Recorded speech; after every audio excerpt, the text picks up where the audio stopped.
শুধুমাত্র সিজদা দেব না, সিজদা দিয়া নিজের গুনাহ মাফের জন্য, নিজেকে জাহান্নাম থেকে বাঁচানোর জন্য দোয়া করতে হবে। কার কাছে?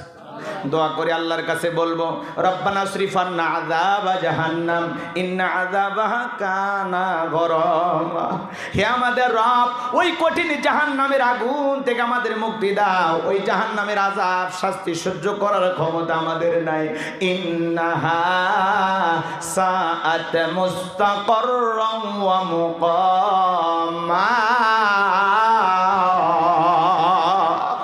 নিশ্চয় আবাসিক স্থল হিসাবে, বসতির জায়গা হিসাবে ওই জাহান্নাম কত না নিকৃষ্টতম একটা স্থান। জাহান্নাম সুখের জায়গা না, ওইটা হলো যন্ত্রণার কারখানা।